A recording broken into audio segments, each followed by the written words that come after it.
Hello. Hi. Oh, are you gonna lap with me while I try to video? That's a very strange. Okay. You're very strange sometimes, yes.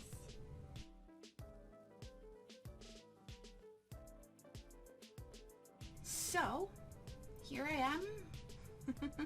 I'm not in my upstairs office. I don't have everything set up there as much as I would like. When I do film up there, ones that you've seen have been on my phone, which has some juddering issues when it's recording, and I really don't like that. It's really hard to edit around that. It's really hard to make that a good looking video for you to watch without it being kind of chaotic because of that. So I am downstairs at my good computer with the good internet connection for now. I even made my bed for you. I have a cat as well. Can't really see her that well, but that's okay. She's pretty. She's a Dutchess. I have my coffee. I have some things that I wanted to talk to you guys about. In this, what I would call my first podcast. Obviously it has a video component, but it is also meant for you to be able to listen to it. You don't have to watch the video to really understand what's going on. I wanted to start a podcast, vlog type thing, to start to talk about things, my opinion on these things, what I know about these things, kind of a sort of funsy, let's have a chat. Because of pandemic, it's really hard to get together and have chats, especially like in-person verbal chats. I had a lot of in-text conversations through Facebook and Discord and whatnot, but you know, stuff like this is a little bit different. It feels a little more personal to me. I'm also considering, with the podcast, opening up my Discord to the people that are currently on my Facebook friends list to start with, and having maybe like a weekly set time when I'm on there, so that you guys could come in and discuss things with me and be like, I didn't agree with what you said about this, but could you maybe talk about this next time, and stuff like that. I'd like to get on a sort of schedule doing that, because I do really miss like that social interaction and chatting with people about stuff like that. Video number 1, what we're going to talk about. This was a requested topic, which was, how did I get into modeling? Completely by accident.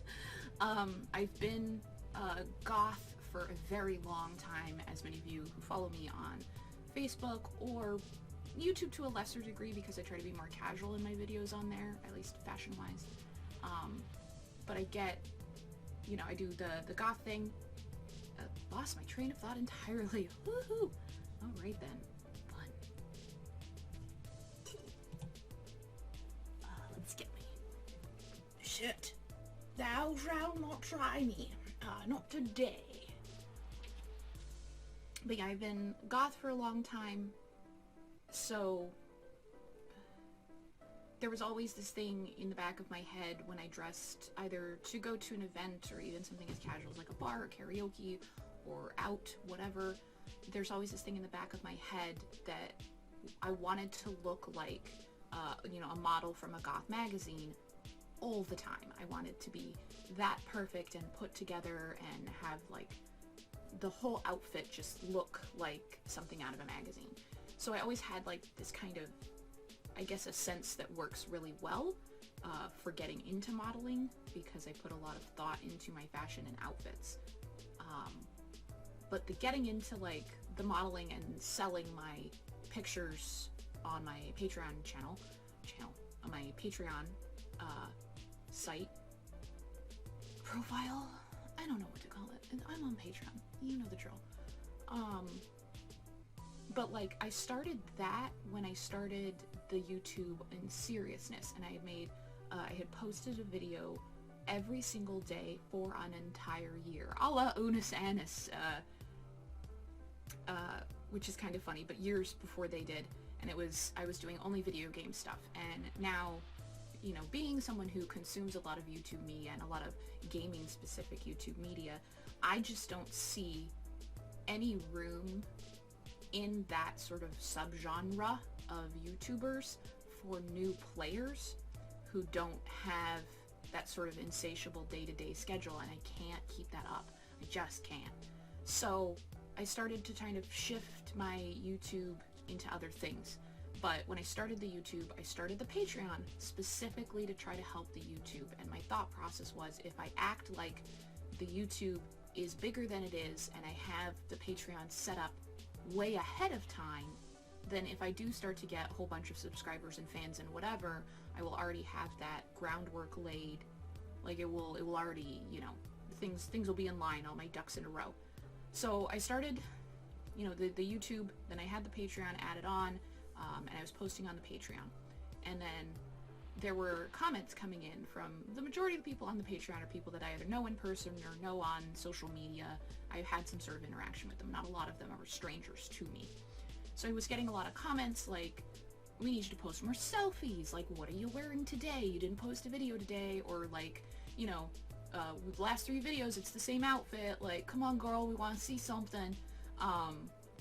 So I started posting a couple selfies here and there, and then more people started telling me, like, maybe you should try doing more, like, photographic content of you and your outfits. Like, we like to see that. We like to see the makeup. We like to see what, you know, corset. We like to see XYZ.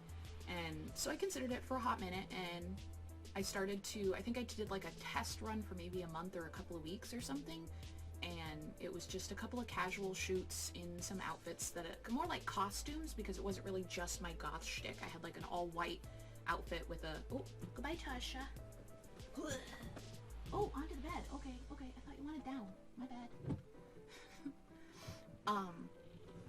But no, I had done a couple of shoots with something more like costumes for me. One was like all white with red hair, red corset, and I was in like my backyard when it was full of snow, and my gay bestie took my pictures for me. It was absolutely freezing, but it was absolutely worth it.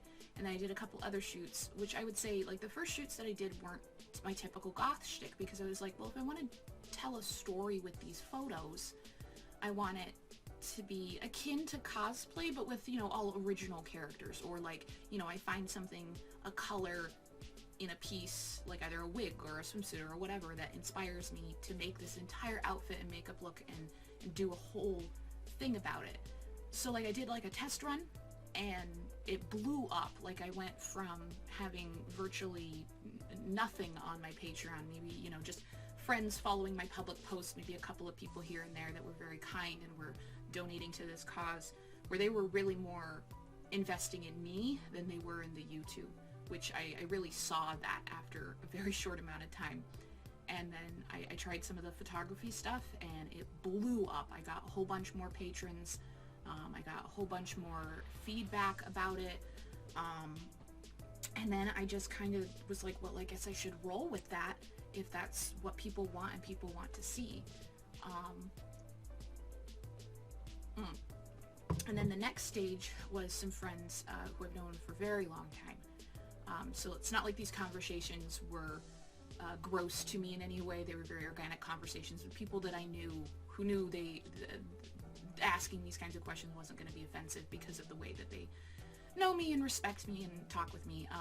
But the question was broached, are you going to do adult content? Which on Patreon you can do certain adult content. It can't be porn or sex, but you can do, like, you can be naked. So you can do like tasteful nudes, you know, classy naked ladies, you know, doing stuff. So like they do have some rules about that. I've read through all their rules. I follow what they allow me to do, as closely as I can, because obviously they help me make income, and I don't want to fuck that up. I want to follow their rules.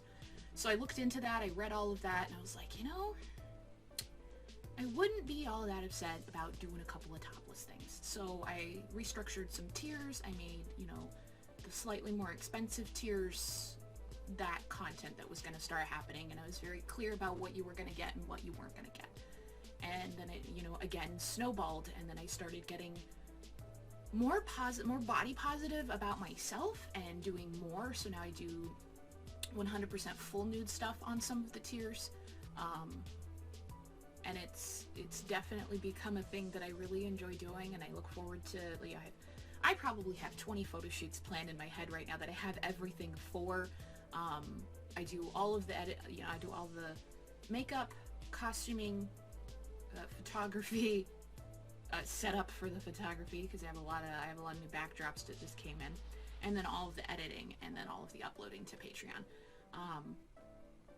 So modeling for me was a complete and utter lovely accident. It was such a happy accident, but it wasn't something that I had plans for at any point in my life, because I thought, not living on the West Coast and not being close to, like, you know, LA or Hollywood, there wasn't going to be an option for me to get into something more like magazine modeling or high fashion runway modeling. I am also not even the body type clothes for that, so that's fine. The other thing, like, about modeling in general is, and I guess I'm gonna have, okay, I will have to mention Adora Batbrat yet again, which I think I kind of messaged this in passing in my video about her most recent controversy.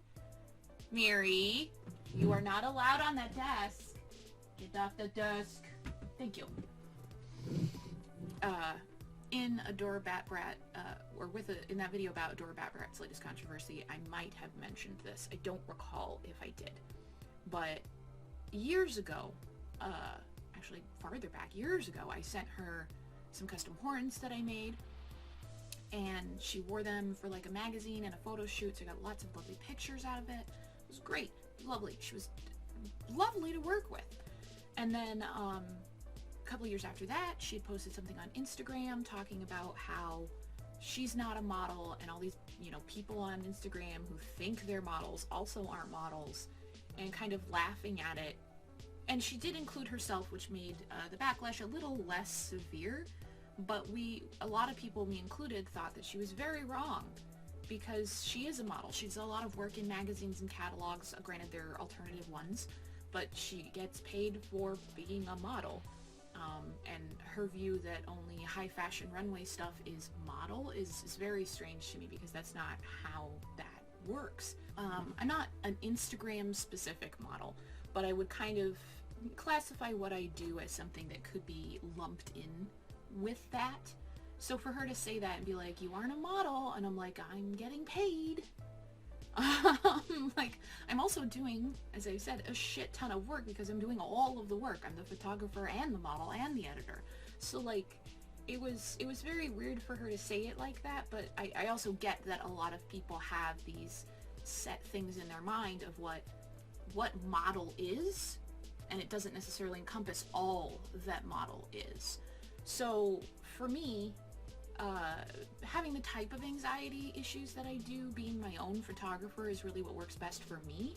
And I have only a couple of times done shoots, safe for work shoots, not adult shoots, with photographers that I know and trust, and they're lovely, and I'd love to do more of them when pandemic ceases.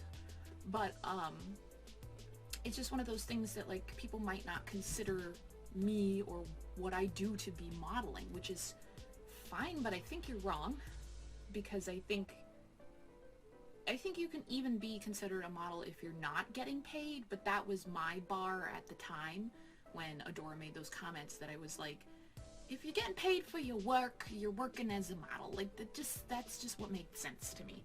I still think that you can be a model without getting paid, as well. There's, you know, trade negotiations for stuff like models and photographers just trading their time and doing stuff like that. So you don't even necessarily have to be published to be a model. I've never been published in that kind of way. So that's kind of some of the chunks in my brain about modeling and how I got into it. But I did get into it completely accidentally, so it's hard sometimes when people do ask me for advice on, how did you get into this? How can I get into this? Do you have advice? Like, I'll give you any advice that I have, but I did it kind of backwards, and I kind of fell into it without planning. So I can't really help you with the planning stage, because I didn't do that. But it is an interesting thing that happened that is now a big part of my life. And I mean, I know a lot about how Patreon works. I know a little more about how Instagram works, and then less so with Facebook. I have a lot of issues with Facebook saying that my stuff goes against their guidelines, which it doesn't, because I never post nudity or solicitation of any kind. So there's some issues there with the advertising, but like I can do a whole nother video on like my advice on how to get into stuff like this, even if what you want to do isn't adult based, because that's only probably like half of what I do. The rest of my modeling stuff is completely clothed, safe for work stuff. But like, you know, I also have done a couple of times I've done the photography and editing side of things for a group of models as well. So like, I know, I guess, a little more than I give myself credit for sometimes in this situation, but it was all unplanned, all self-taught, and you don't, I guess my biggest piece of advice, without getting into a whole advice video, is you don't need a giant, fancy, expensive camera to do any of this. You really don't. Technology has come a very long way. I do the majority, I want to say 100%, but I think there might have been a couple that I've posted that weren't. But anyway, the 99.9% of my pictures that are all edited that you see on my social media or Etsy or whatever, those are all taken on a phone, and those are all edited on my computer. So like, you don't need, I mean, even the editing software that I use on my computer is accessible through an app on a phone. So you don't need to have the fanciest of equipment. And if you choose to buy some equipment, my biggest suggestion is lights first. They are a game changer in making your stuff look a little bit more professional. But as far as getting into modeling, I mean, that's how I accidentally tripped into the hole that is Patreon modeling. I don't really have a clear-cut answer, but I mean, that echoes the majority of things in my life, where I don't have a B, C, I plan to do this. Like, it doesn't really work like that the majority of the time for me in my life, which is fine. I fell into something that I now absolutely adore. I will obviously include the link to my Patreon in my video description, as I usually do, and my social medias will be on there as well, so that you can follow me. I mean, both Twitter is a different beast for me, but both my Facebook and Instagram usually have censored or cropped photos that are from my Patreon. And then Twitter sometimes has photos, but it's mostly just me pretending to be Faye and having problems in a human world, because that amuses the hell out of me. And Twitter can be a minefield of like really upsetting news and really upsetting information, so I try to keep it light on my Twitter. But I will include all of that in the description so that you can poke around and see some of my stuff. Let me know what you think of when someone says model, and then take a minute to think about it and think if you agree that it encompasses more than just what you think of when you think of that first thought. Because I feel like the majority of people are going to say it's that catwalk, high fashion model run the runway who's like crazy tall and crazy thin, and they aren't going to really consider, you know, JCPenney catalog models or girls on Instagram who get paid to wear swimsuits 24/7. Like, I think there are more than just one type, but I'm interested to see what is the first kind of model that you think of when someone says model, and then do you include other stuff? Are you willing to include other stuff?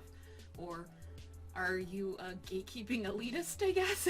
It's a terrible way to end a video. This is a terrible way to end a video. Oh, I mean, it goes with my shtick. I mean, I really hate you all.